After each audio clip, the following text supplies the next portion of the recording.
Okay, so before proceeding, today we need to recall once more the fundamental result on which we will base our theorem, which is, as I told you, the theorem, the result which we want to discuss is to prove is the representation formula for isotropic scalar functions,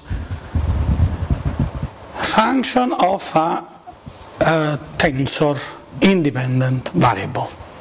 Okay, so maybe this word that we add to our considerations about dissipation energy, which we did last time. So we said that if we consider a dissipation energy, a density of dissipation energy per unit volume, which depends on the gradient of velocity. Okay.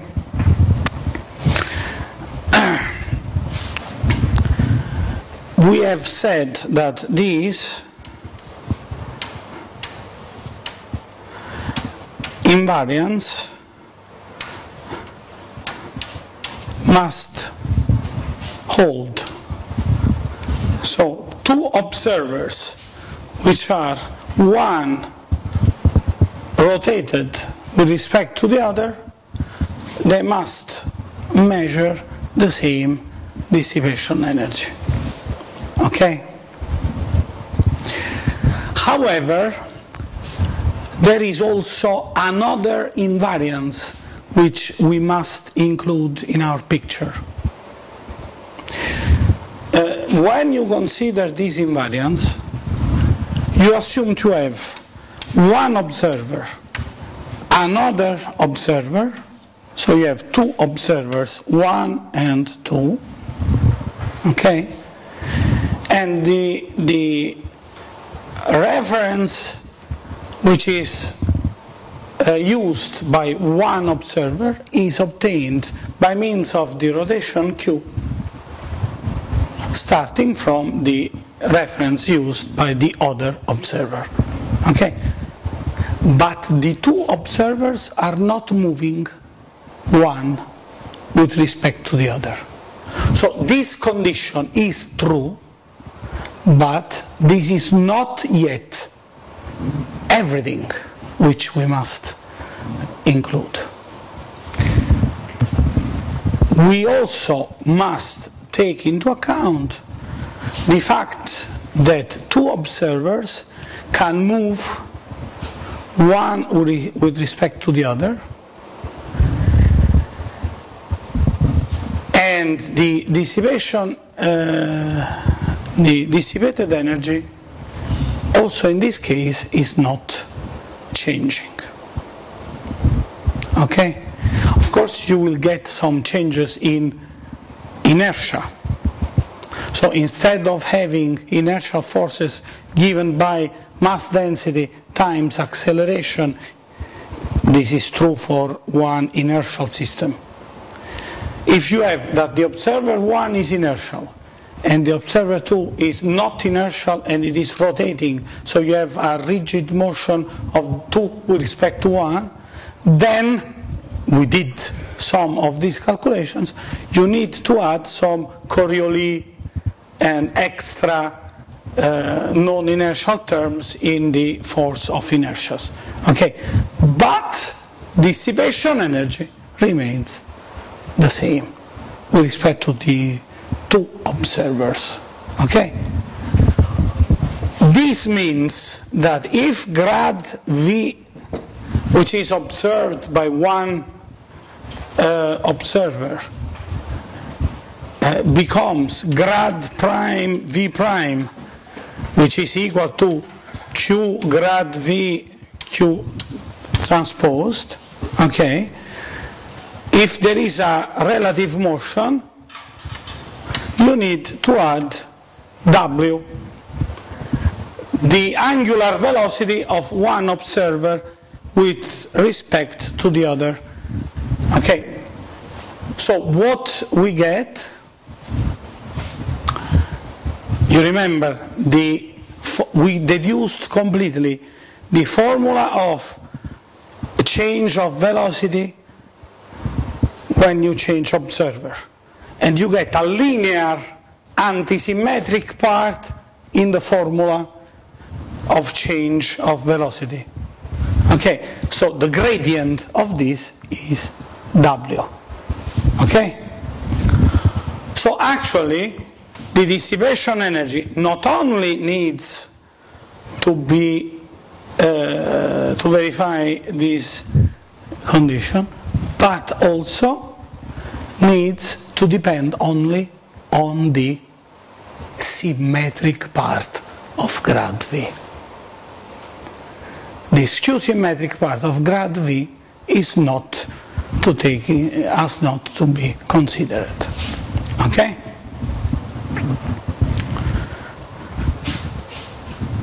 So,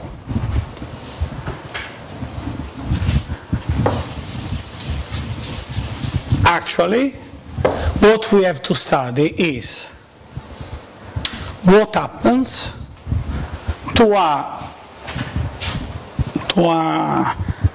function which is defined on the set of symmetric tensors whose values are real. So the domain of phi is sim, which is the subset, a subset of lin, the set of linear applications, and the values of this function are real. So this is another step. This is another step. They told me you were not coming. No, I'm coming. Late, but... Okay. So a resume for Professor Casciola. We need to add another ingredient in our discussion. The ingredient is the following. When you consider the dissipated energy, not only you need to consider the isotropy, but also you need to consider the fact that only the symmetric part of grad V appears in the expression of dissipation energy. Okay? And this is due to the fact that we assume not only that this energy is invariant under change of observer, one stationary with respect to the other, but we impose the invariance of this energy also when one observer is in a rigid motion with respect to the other. I underline that if you want to develop general relativity or special relativity, then the invariance rules change. Okay? So this is a dissipation, classic dissipation. While this requirement is more general, if you decide that the dissipation energy depends only on sim grad V, which I believe you call capital D, if I remember well. E, capital E. Capital E, for confusing it with the deformation gradient, so sim grad U. Okay, because in mechanics of solids, capital E is grad U plus grad U transposed over 2. While sim grad V, I've seen calling it capital D. Okay, but I mean, this is a question of name. For this reason, I don't use the standard names, and I tell you sim grad V, so it is. So,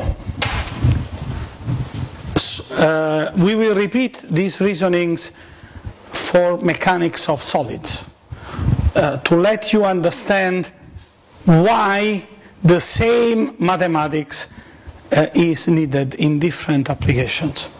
So I hope to be able to send you a strong message. Learn about the structural properties of mathematical objects because in this way you have a tool which you can apply in different fields. The theorem which we use for introducing Lamé coefficients and for introducing dissipation Stokes-Navier coefficients, the mathematical theorem is the same. Because in two different situations, you have a function phi defined in the set of symmetric linear applications whose values are real. So real valued tensor, symmetric tensor applications. Then either you interpret the symmetric tensor to be sim grad V, or you interpret the tensorial variable to be capital E. In both cases, you have a symmetric object. So you are able to apply the same theorem. Okay? So why I want to repeat in every lecture at the beginning what I'm doing, adding some details from mechanics? Because I want to persuade you that the abstraction which I am imposing to you is really useful, maybe necessary. Okay, next step. So now on, we consider symmetric tensors. In general, if you have a linear application of one space, vector space, into itself, you can talk about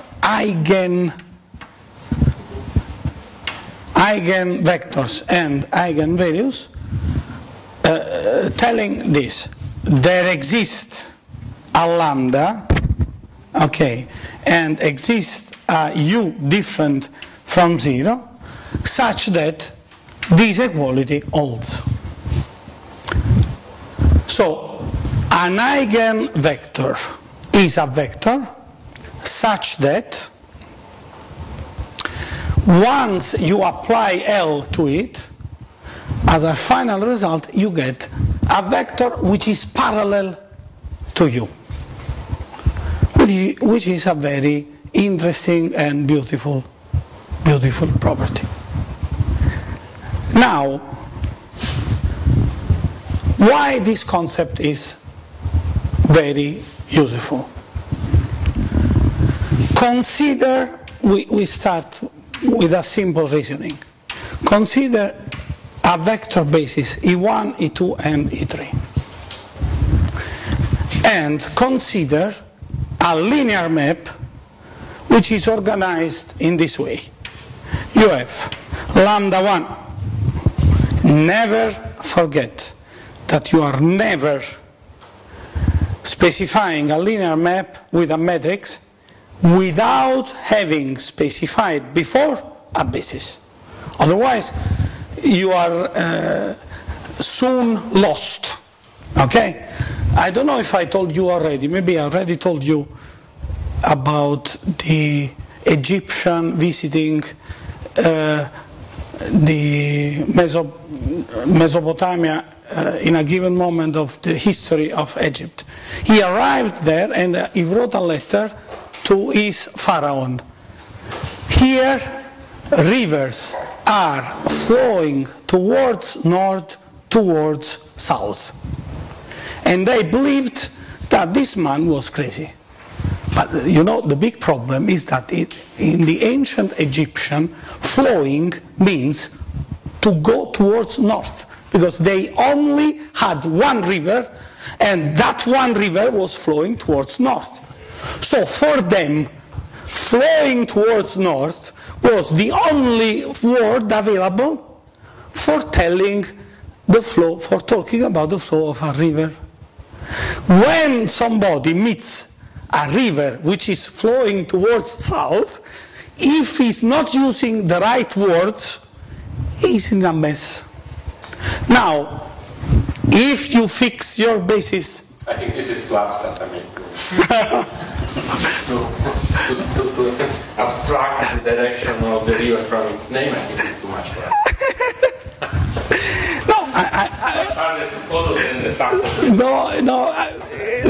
You want to joke, but I think that every clever man can be misled by the inappropriate use of words. Okay, so now the problem is this one. One can tell you why you are doing all this mess with components. You have fixed your basis once, then forget about it. Okay, the big problem is the following. You choose one basis. You have one L, then you want to change the basis in such a way that every vector of the new basis is an eigenvector. But if you have not different words for the representation of the same linear maps in different bases, you are like that explorer who cannot tell anything about Tigris, okay, river. This is the problem. So, talking about eigenvectors and eigenvalues, imagine to have a particular class of applications which are built in this way. You have your basis, you have one matrix, you have the components of one vector, V1, V2, and V3, okay? And then the image of this linear application you calculate in terms of the same basis using the same row times column rule. What you discover? You discover that E1, E2, and E3 are eigenvectors of this linear application, and the corresponding eigenvalues are lambda 1, lambda 2, lambda 3. Now, the dream is the following. If I have chosen a basis whatsoever, can I change the basis? Of course, given the linear map. Can I change the basis in such a way that in the new basis my given map is diagonal, so it is represented in this way? Okay. The result which I push you to study alone from the book I gave you is the positive answer to this question when the linear map we are talking about is symmetric, which can be resumed, this condition can be resumed by this equality. Okay. Now, I need to represent a tensor in terms of a basis. So I want to spend some time on this because this is crucial. So at the end, you will not be afraid anymore when you see a symbol like that or like that. You know, this is a tensor product of two vectors. This is a tensor product of two tensors. The notation is different. This is called dyad. Okay, and they are a particular class of tensors.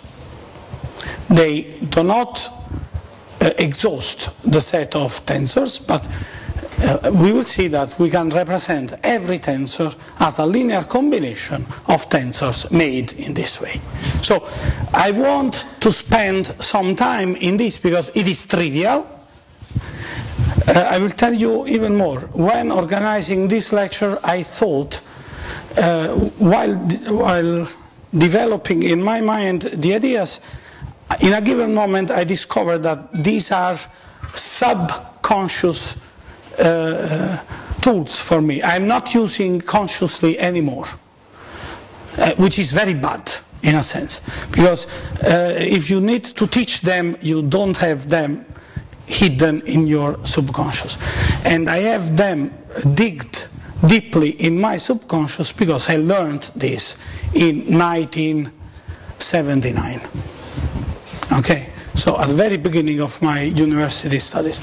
So they gave me these tools at the very beginning. Okay,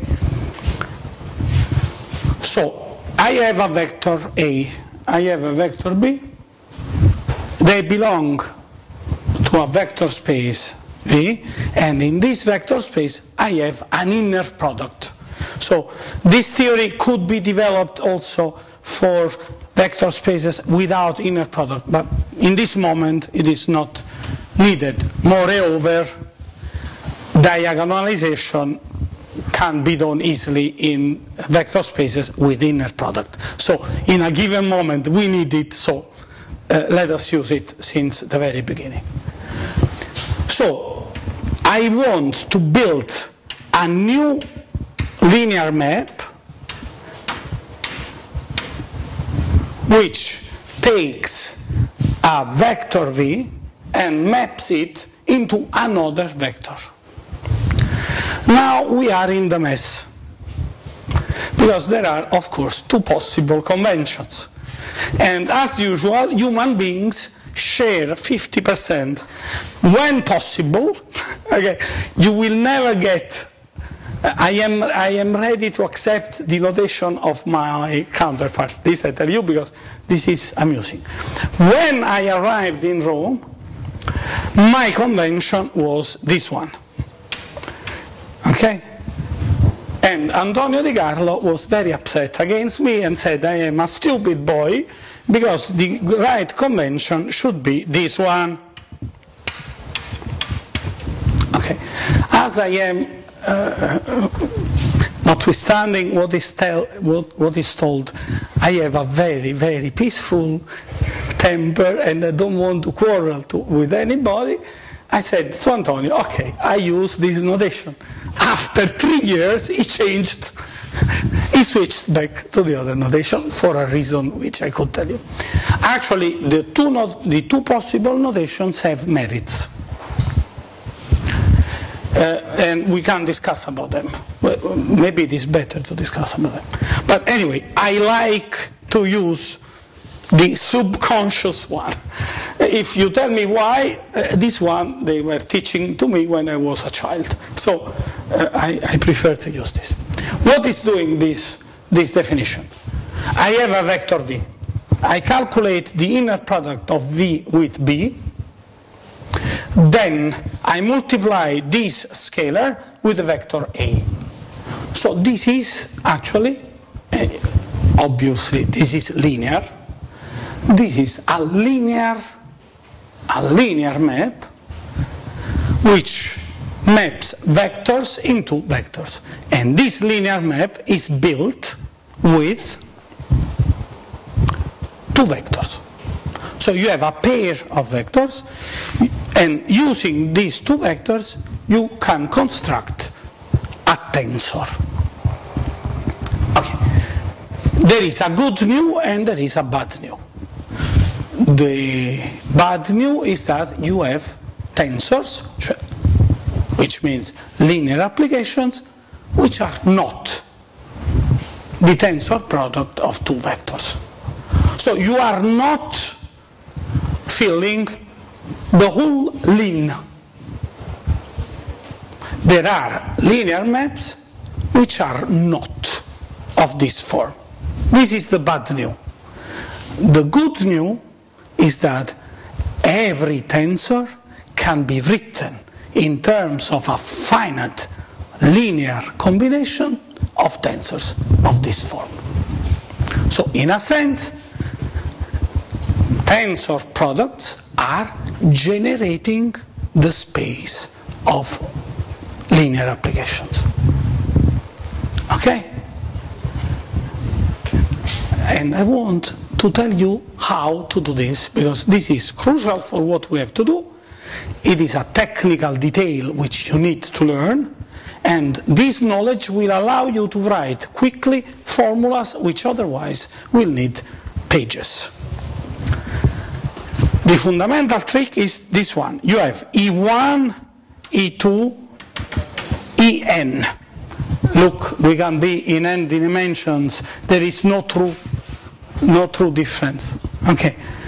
This is a basis of the vector space V. So every vector in V can be uniquely represented as a linear combination of these animals. Okay? Then I claim that every tensor T can be written as, Einstein will forgive me if I write one time this summation.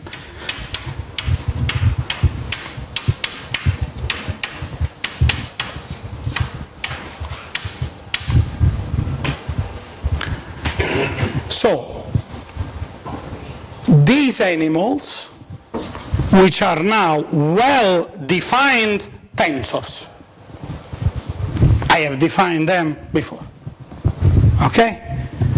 These two vectors are producing a tensor. But how many tensors you have?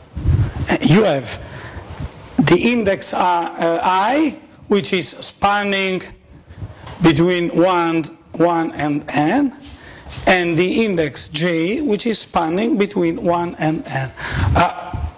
Be careful, this is not symmetric.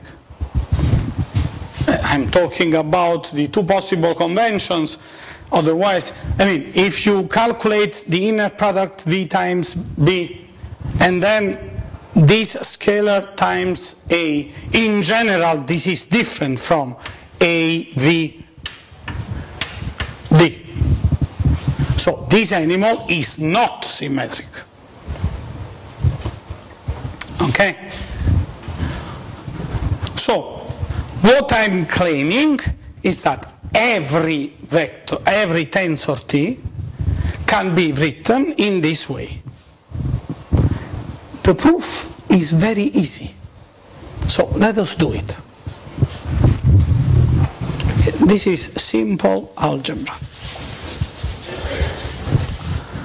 We calculate TV. So let us do this way. Assume to have a tensor T written in this way. And we identify Tij. So this is trivially, obviously a tensor. Then, after the calculations, we discover that this is the only possibility for a tensor. Every tensor has to be written in this way. So, I apply T to V. Then I get sum over Ij, Tij, Ei tensor Ej, applied to V. Okay? And by definition, this is sum over Ij, Tij, Ej inner product V, which is Vj. Sorry, it is stronger than me. I must consider the upper index, but I have written the summation, so don't worry. Okay? Times Ei. So what we discover? That this animal is a matrix.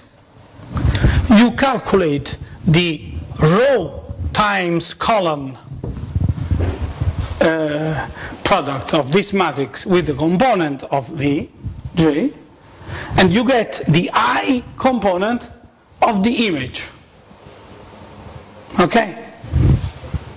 So how to calculate Tij? This is very easy. It is enough to choose for V the vector EH.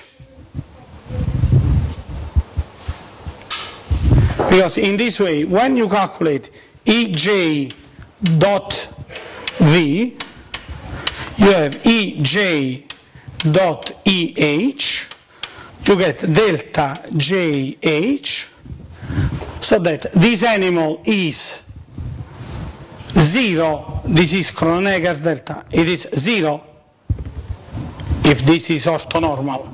Let us choose the orthonormal. This is 0 unless J is equal to H. Okay?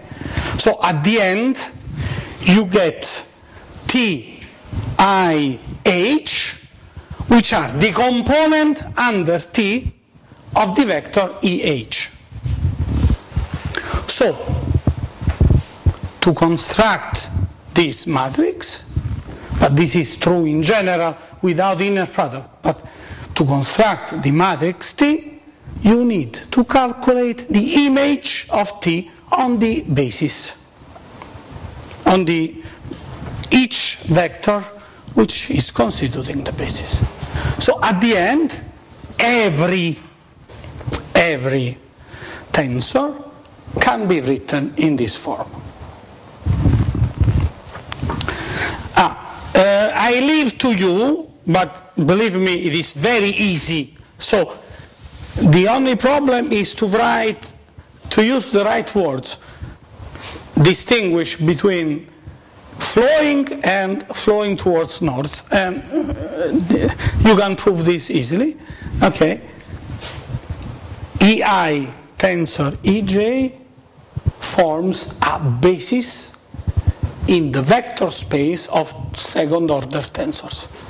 In the sense, we have already proven that every tensor can be written in this way. Then we are left to prove that every tensor can be written in a unique way, in this way. So in particular, as everything is linear, it is enough to prove that 0 equal this implies Tij equals 0 for every I and j. Okay? Now, why I wanted to waste 10 minutes of your time about this very abstract but simple question? Because if I have a symmetric tensor S, and if I represent it in its eigenbasis,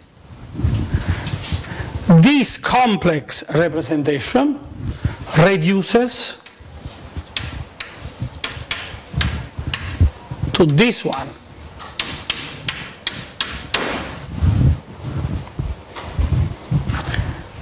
So instead of having all pairs of EI, EJ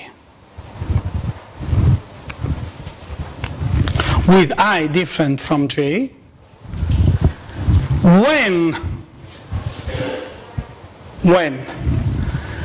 S has a eigenbasis, so when for S you can find a basis of eigenvectors, then S can be easily represented in this way.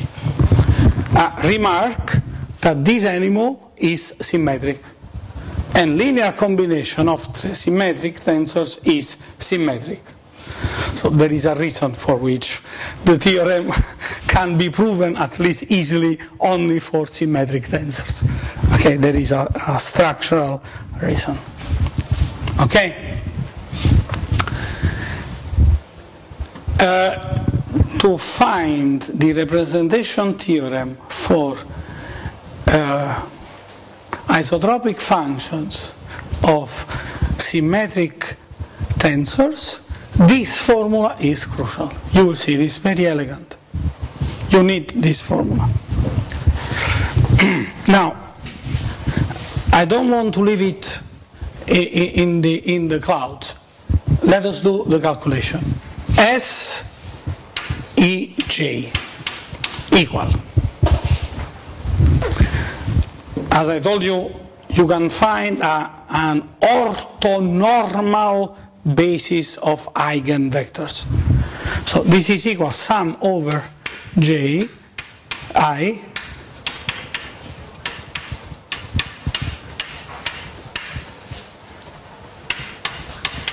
okay.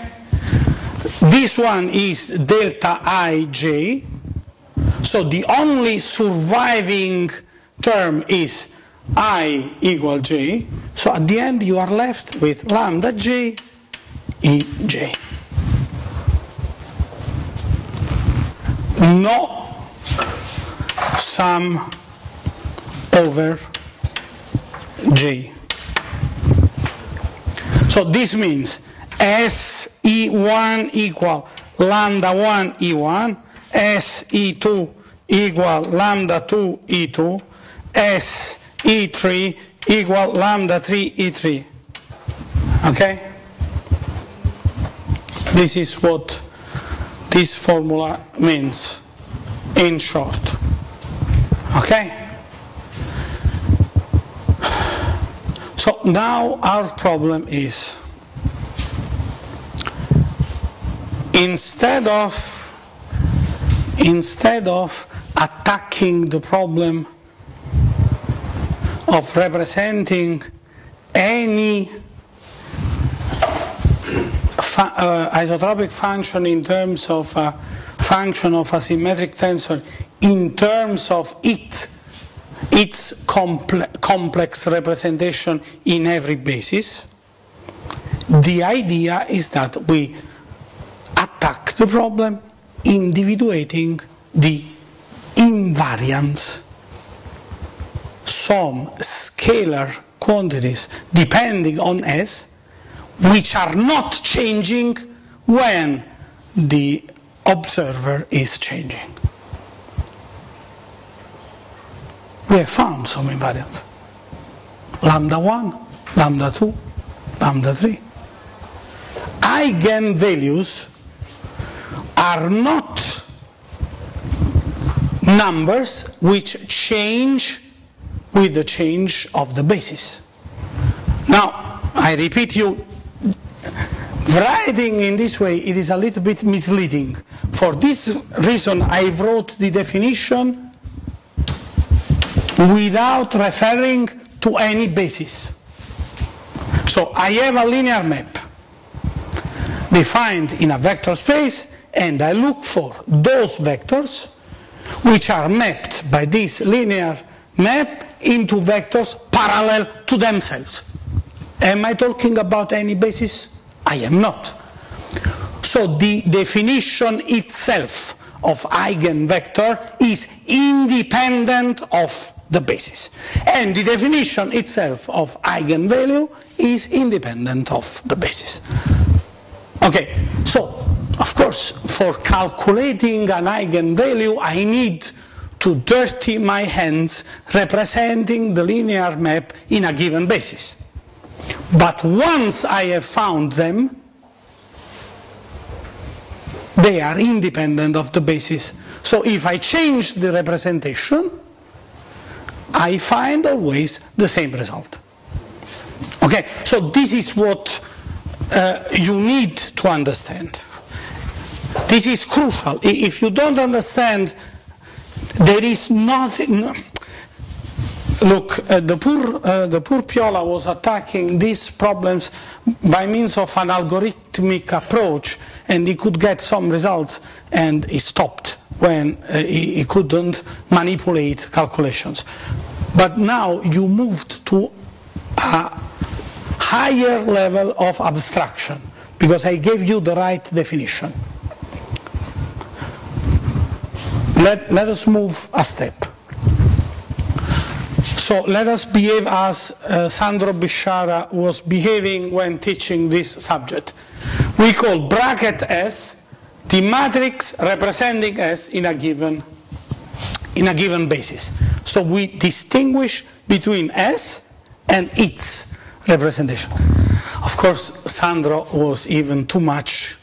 He was adding B for the basis. Okay, but for a moment we can skip this notation. So then you have the components of the vector u in the same basis. This is equal to lambda, the components of u in the same basis. So we are back to Gauss. The Gauss results about the problem of eigenvalues and eigenvectors. Now, as I already wrote for you one time, with simple algebra, we can write this equality, which is a consequence, is equivalent to the other one. Remark, this animal here and this animal here are both unknown. Okay, I must find them. They are not known. Identity is the matrix 1, 1, 1, 0 outside, and this is the matrix from which we started. Okay? Moreover, the vector u has to be different from 0. So now my hands are dirty because I'm manipulating the components of my tensorial objects in a given basis. But I can apply the rules, Laplace rule for calculating determinant, the theorem of Rouchet-Capelli for solving linear systems, because now I am embedded in R3. So a set of triples of real numbers which I can manipulate easily. Okay? Which is that matrix of coefficients such that the homogeneous system with this matrix of coefficients admits non-vanishing solutions? Rouchet-Capelli theorem tells us that a necessary condition is that the determinant of this animal has to be 0. Because the rank of the matrix of coefficients cannot be maximum. If the rank is maximum, then you have only one solution. Everything equals 0. Because homogeneous linear systems admits always the trivial 0 solution. Okay? So, we can write finally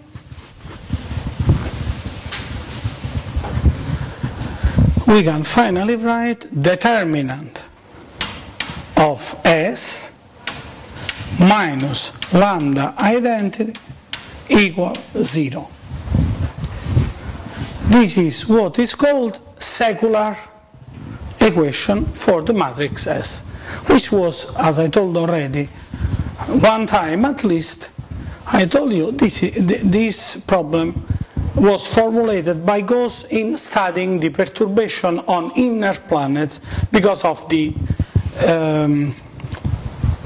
action, the gravitational action of outer planets in the solar system. So in particular, if you have 3 times 3 matrices, this you can write S11 minus lambda, S12, S13, S21, S22 minus lambda, S23, S31, S32, S33. The calculation and the definition, minus lambda of course, the calculation and the definition holds, and this reasoning holds if S is generic. But the proof that you can find 3 real lambdas corresponding to 3 independent orthonormal vectors, eigenvectors, this is true only, I mean, it can be true in general, but the general theorem holds for symmetric matrices. I want to be more precise. There are non-symmetric matrices admitting a basis of orthonormal vectors, eigenvectors. The only theorem, general one for a class available, of a class of linear maps of orthogonalization, it is available for symmetric tensors.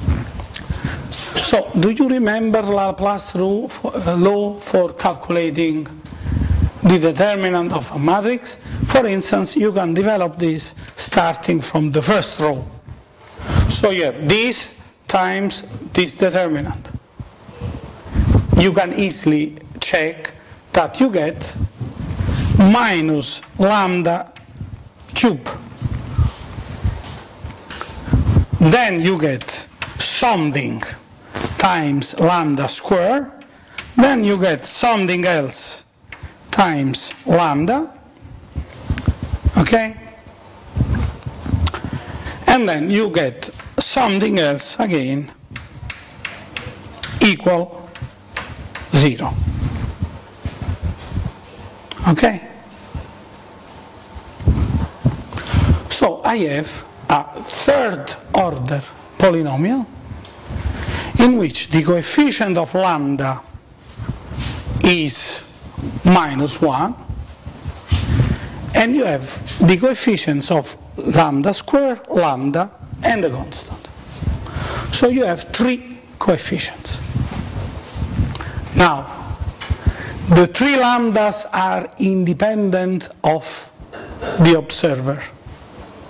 You write a polynomial whose roots are independent of the observer. The coefficients are independent of the observer. I mean, this is not so trivial. You need the fundamental theorem of algebra for doing this. I don't know if you, I mean, this theorem I was taught when I was a student of high school. A polynomial is uniquely characterized by its roots. Okay? Of course, you have different polynomials having the same roots, but you have -1 here. So, in a sense, you are uniquely determined the coefficients. Okay? So, at the end of the story, these 3 coefficients are invariants. So the fundamental step which we need to move now, which is pure calculation, is to estimate these invariants. Okay? Now, invariants. Now I suggest you to work in this way. I give you the invariants. I tell you where you find the detail of algebraic calculations, which are trivial. There is nothing difficult. But the difficulty of calculations is of the same order as the calculations which I described you. So it shouldn't be difficult. So my suggestion is that you try to see this by yourself, in case we discuss the details. So when you have a matrix A, you can build the first invariant, EA. By the way, I call invariant, but I need to prove it is invariant. Okay? So I introduce a name. I call it first invariant. Then, for justifying the name, I must prove to you that actually this number is not changing when I change the basis. The first invariant is defined in this way. It is so-called trace of A. So you are summing up the elements of the diagonal, principal diagonal of the matrix A. The third invariant is the determinant of A. Okay. Actually, the healthy definition of determinant of A is the ratio of the volume of the image under A of the cube of side 1. So it is already invariant because it is defined independently of the basis. Of course, one could say you change the sides. I mean, if you want to have doubts, you can doubt everything. So you can change the sides of the unit cube, and you could imagine that the volume is changing. So, okay, we have to prove it is invariant. Okay. Then you have the most ugly. For this reason, I leave it as the last one. The second invariant, which is this animal, 1/2 trace of A square minus trace of A square. So you have A. A square is the composition of A with A. So A square of V is A of V. Or if you want, you apply the product row times columns 2 times, one after the other. Okay. So A square is a linear map. So you can have the trace. Okay. So the second invariant is defined in this way. Okay. So what we need, what I leave to you, you find in the book. These animals are determinant here, second invariant here, trace here. Of course, my dear friends, you can do the calculations with brute force. You need 3 minutes and you get them. This is a possibility. Because Sarriou rule for determinant of a 3 times 3 matrix is feasible by hands. Even if I've seen somebody using Mathematica for doing this. Okay. So, these animals are appearing here. So the argument I presented to you already proves that they are invariant. Okay? But I want to show you another calculation which is very useful, because in this way you understand better what is going on. So let us start with trace.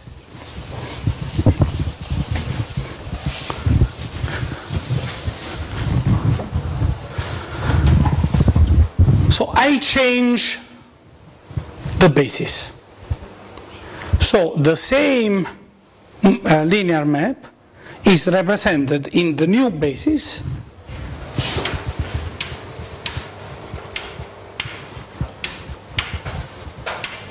by this matrix. Okay? So component-wise, this is A prime.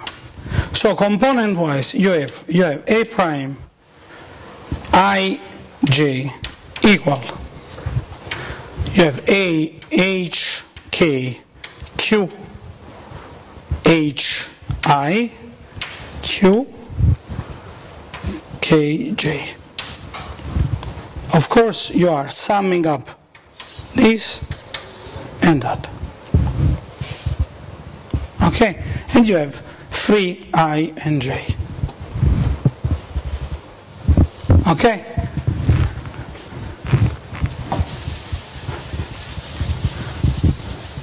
In the book you will find another notation for this, because I want to have the right to change my mind.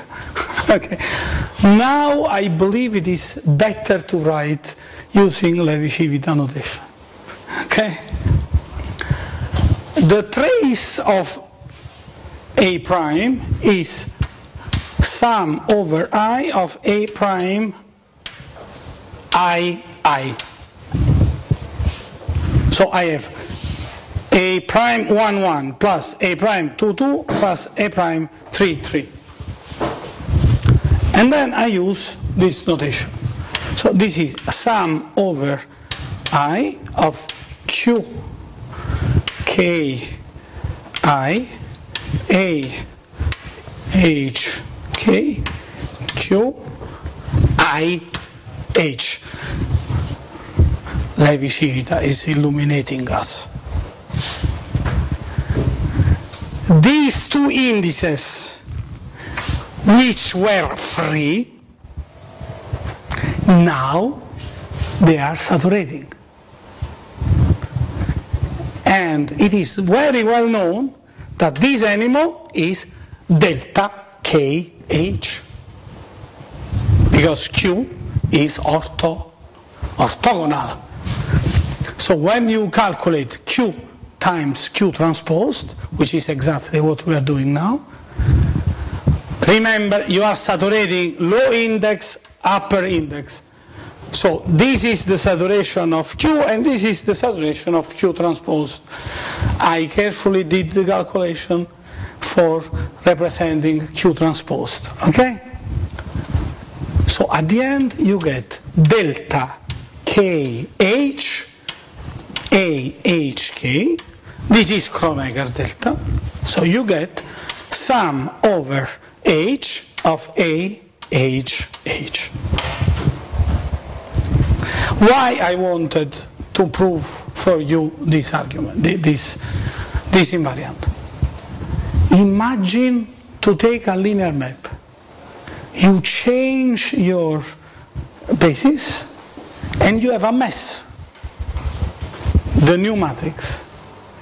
But as a magic, when you sum up the elements of the diagonal, you get always the same result. And this is proven in this very elegant way quickly. Okay.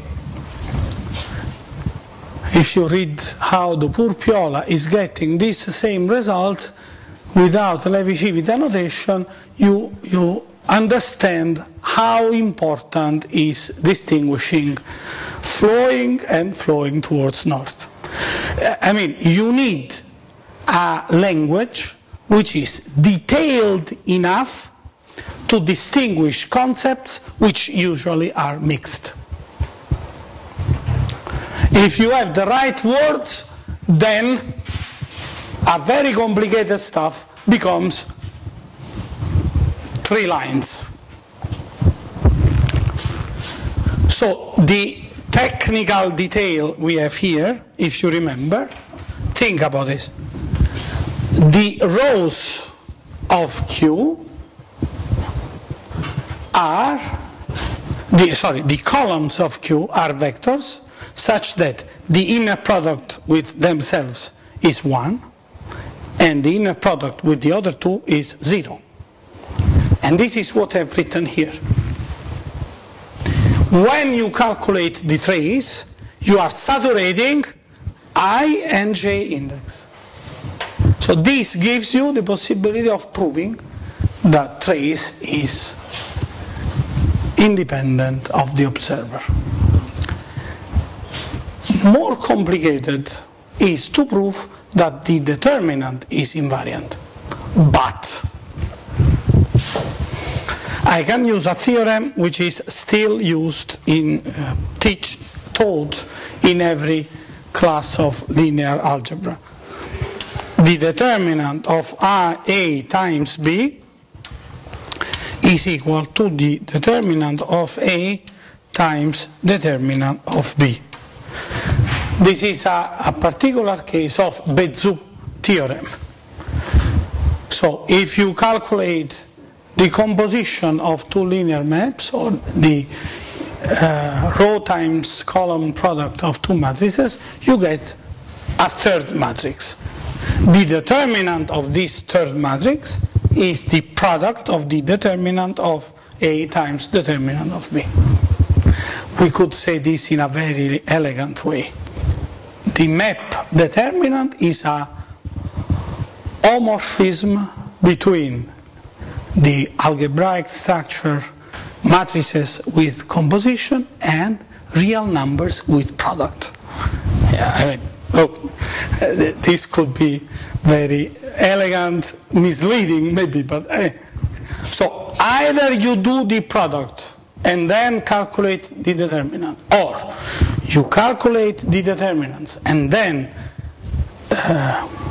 operate the product, you get the same result. Therefore,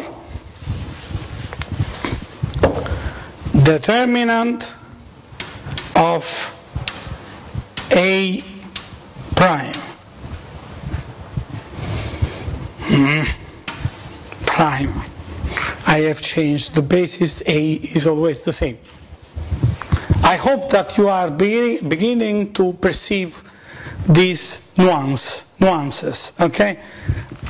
It is the representation which is changing, not the linear map. Equal determinant of Q A Q transposed. I apply Bézout theorem 2 times. This is equal to determinant of Q, determinant of Q transposed, determinant of A. Okay? Then this determinant is the determinant of Q transposed Q, which is the identity, which is equal to 1. So the determinant is invariant. Now, what is important for another calculation which we will do later, we can prove that the trace of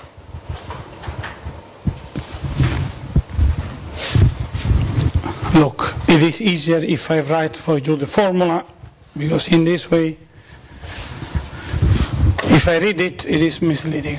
So I have trace of Q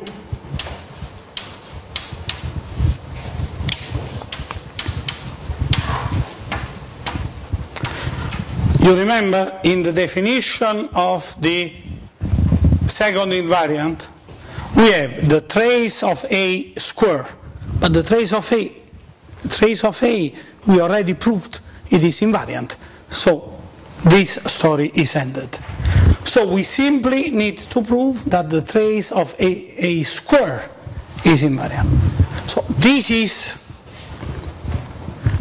the A square prime, okay?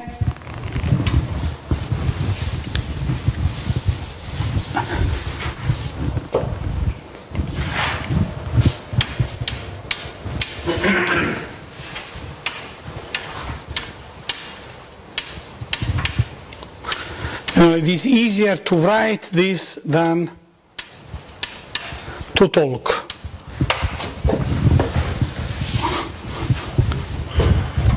I mean, I simply have written A square.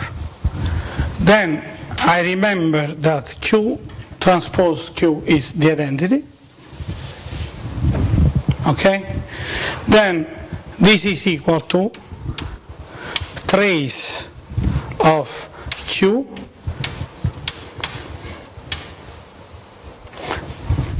here I can use this, or I can also write this because it is the same.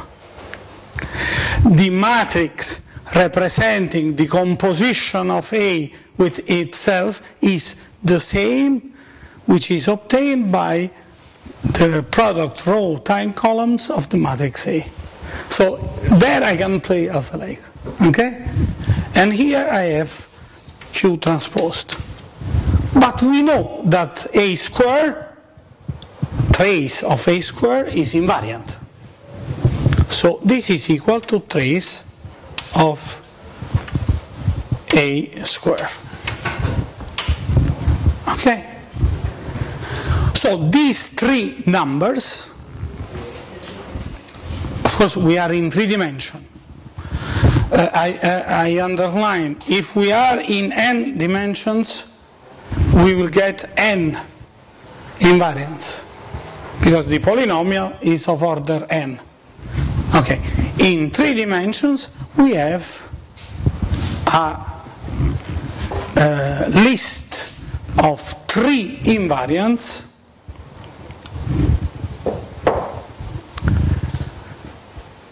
Okay, now we are nearly there.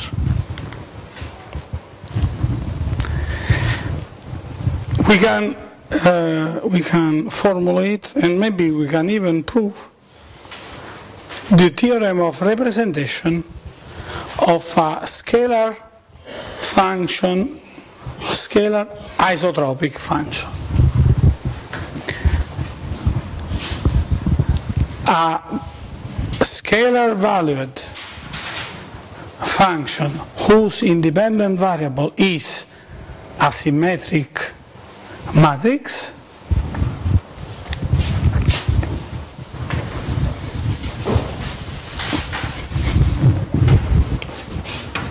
verifies this equality.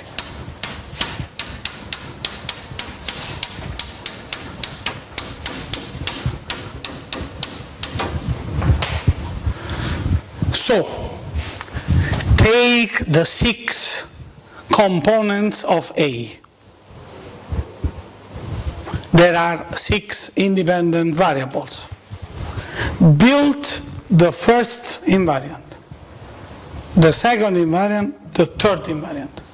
So, in a sense, you are reducing the number of independent variables. Instead of 6, you consider 3, only 3.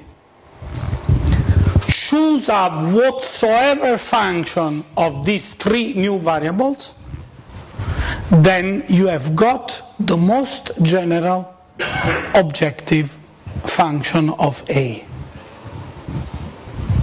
So, every objective function of a matrix variable, symmetric matrix variable, can be represented as a function. Of course, here there is a terrible abuse of notation, so I change the symbol. You have phi bar, which is defined in R3, having values in R.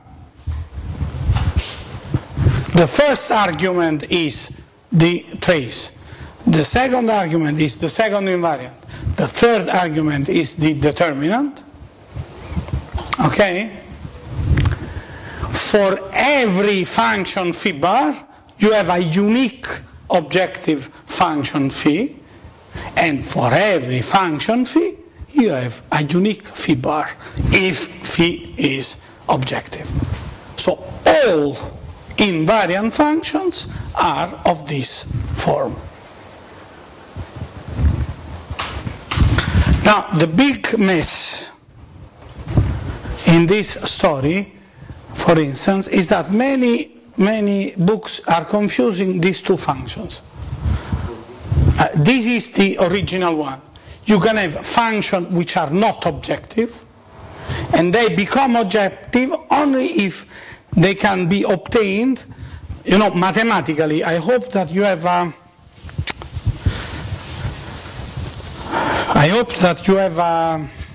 the concept of composed function. The first invariant is a function which maps a matrix into a real number. Sum up the terms on the diagonal. The second invariant is 1/2 trace of A square plus minus trace of A squared. The third invariant is determinant of A. So you compose this function phi bar with these three functions, and as a final result you get a function mapping A into a real number. Okay, now one part of the theorem we have already proven. If I build phi A in this way, it is clearly invariant. Why? Because I changed the observer. E1, E2, and 3 are the same. Phi bar is a function of 1, 2, and 3, period. One implication is trivial. It's not trivial. We have painfully already shown it. So now the problem is the other side implication. The other side implication, maybe we can do this way. I tell you quickly, and then I will do as my professor Franchetta did it for the first time. He repeated this theorem 3 times, because he announced it, he proved it, and he recalled it the 3rd time. So we understood that the exam was about this theorem. Okay? Because you understand clearly, if you are teaching linear algebra for physics, and you are serious, this theorem is crucial, because every law of physics must be invariant under change of observer. So he felt obliged to teach this very well. Okay. Now, I think there are better theorems. I mean, more elegant, I will tell you, there are more elegant proofs of this theorem. But I think that this one is more meaningful. So, let us assume that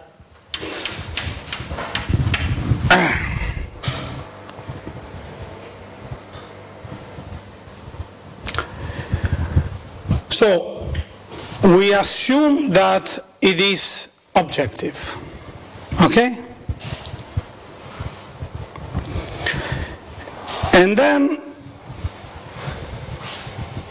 we want to prove that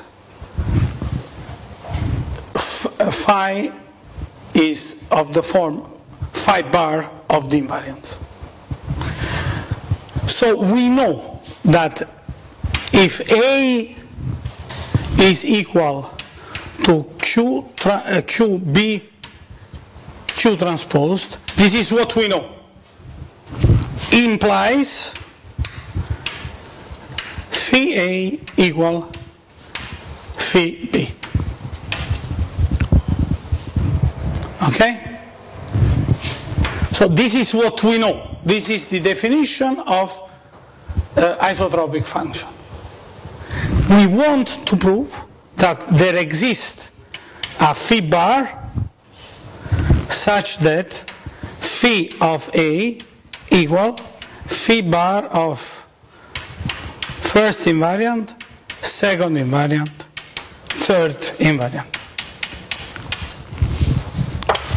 It's clear what we want to do? So, we know it is isotropic. And we want to prove that I can find a phi bar such that we have this. Okay? So what we have to work? We have to work on this equality.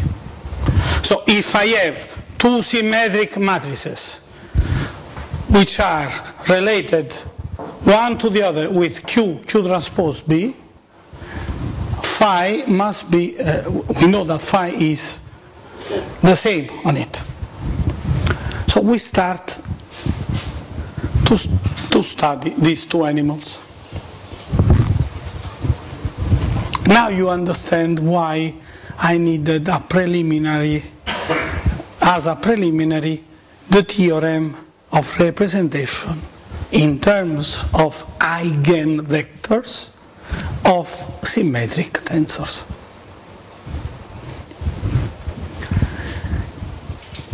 Which is the relationship between the eigenvalues of A and the eigenvalues of B. We have proven that they are the same.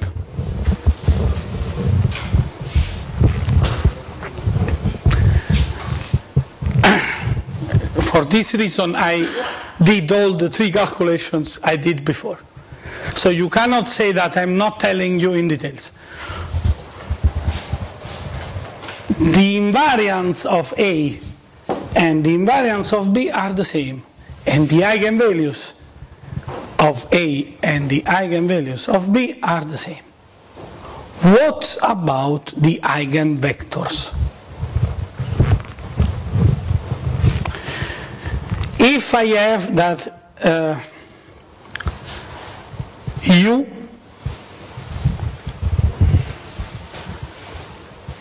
is an eigenvector of A,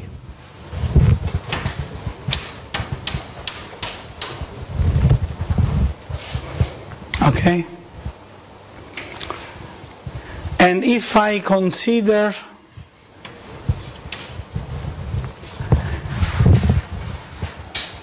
Q,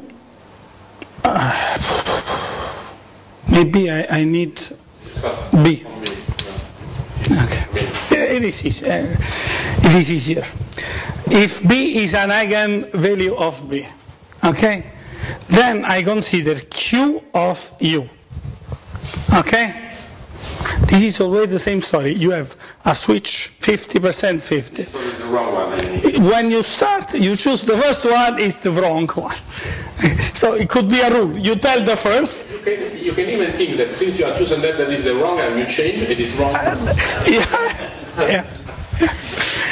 But follow the reasoning so you understand why there is a way for telling the correct thing.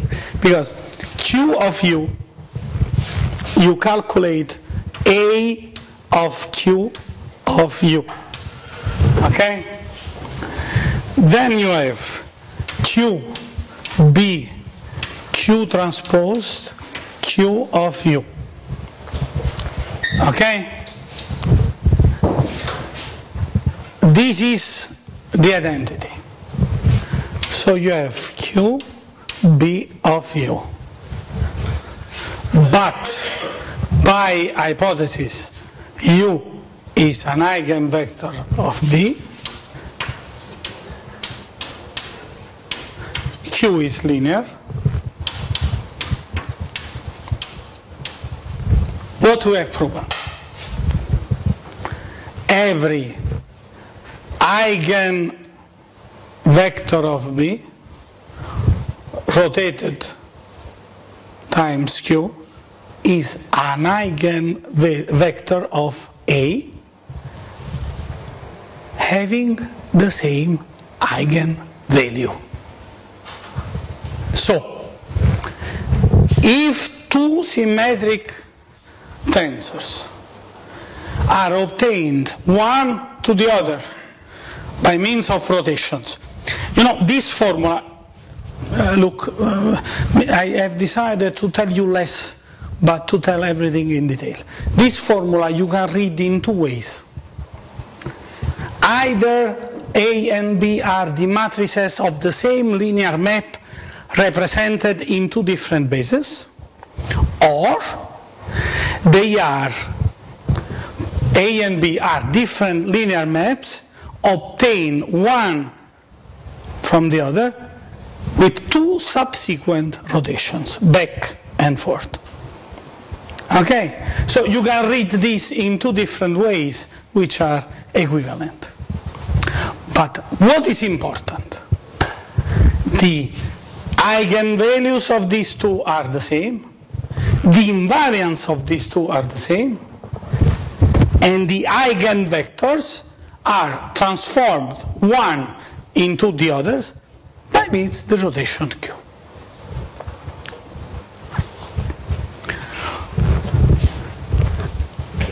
Therefore,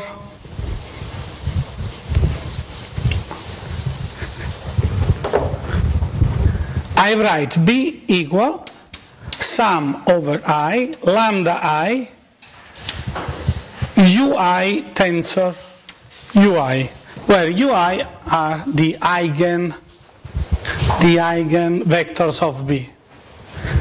A, what we have done? We have discovered that A has the same eigenvalues. So I write lambda I there. Which are the corresponding eigenvectors? Q UI tensor Q UI. Now you can understand the reason for which I started speaking about subconscious and my implicit assuming some result. My temptation was to start with this formula and to prove everything in 10 minutes. Then I asked myself the question, what they will understand? I mean, if you don't have the right names, so there is, I didn't tell you anything deep. What I've told you is absolutely trivial. Okay? What is deep is the order in which I told you these trivial things. Because now we have B and A, which are represented in a very elegant way. Okay? If I apply, let us try to follow. Of course, I used a different notation. Okay, but it is not important. So,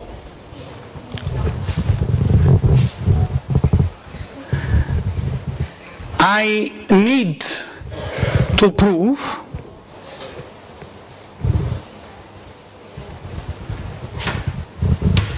that knowing that FA equal FB,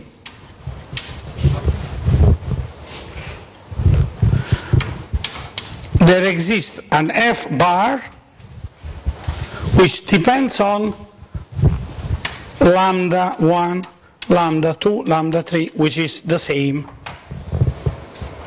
than telling that they depend on the invariants.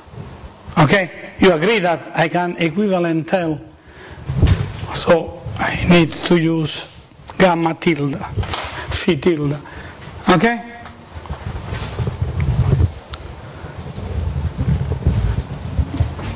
But this Q is not affecting the value of phi. So I want, okay, maybe I need to do another calculation, but it is trivial.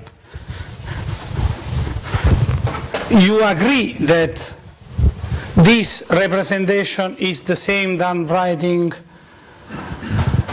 B Q transposed equal A. I apply Q's to B, and with some calculations I get this. Okay? So, what is the only argument which I can consider in this phi to be really independent? What can I change for changing the value of phi? this formula tells me that the only way which I have is to change the eigenvalues. Because keeping the u fixed,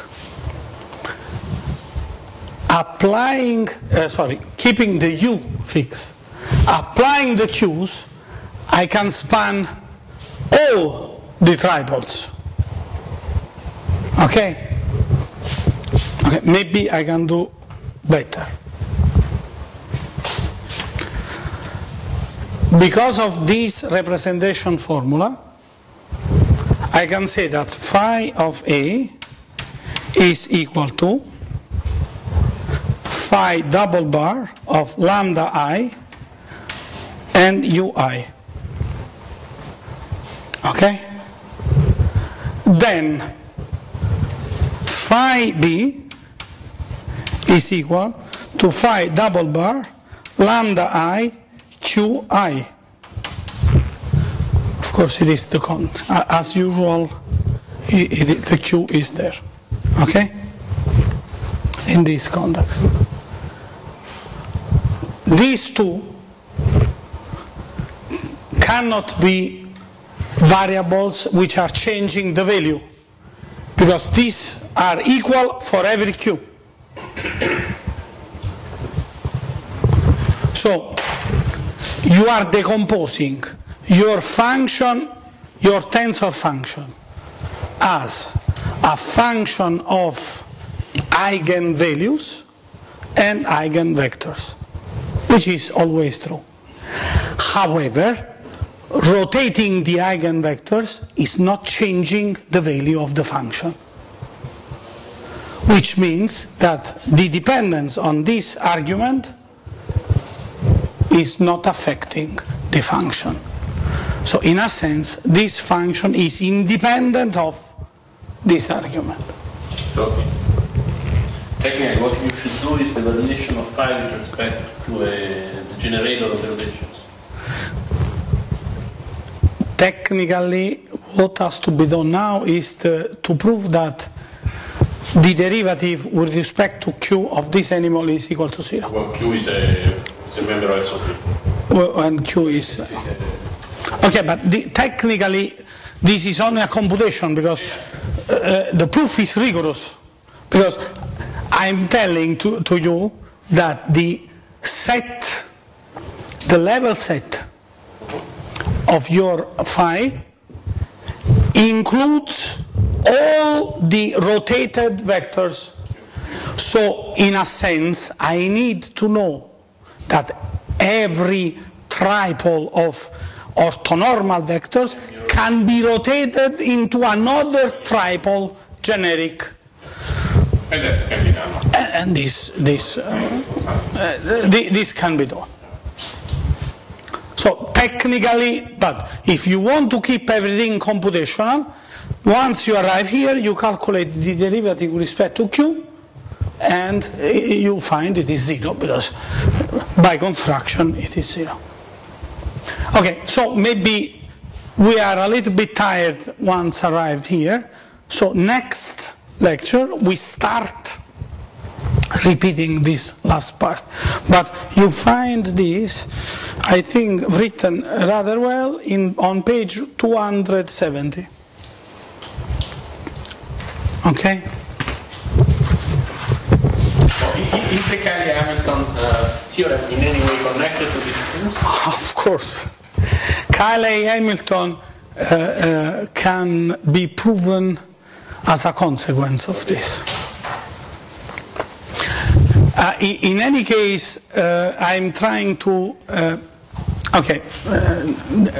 you oblige me to tell this. Now, we have a representation theorem for scalar quantities. Now, the question is, can I find a similar representation theorem for tensor functions of a tensor variable? The answer is yes. Now, we have two possibilities. either we use Cayley-Hamilton theorem and this theorem, and then we prove the most general theorem of representation of tensor-valued function of tensor-independent variable, or we find a clever way for reducing the tensor representation theorem to the scalar representation theorem, and we deduce Cayley-Hamilton as a consequence. We will decide what we want to do better. Okay, but as you know, I am variational. So for me, there exist only scalar quantities. So if you leave it to myself, we have done now, because action is a scalar quantity. So we have done everything. And in a sense, this is true.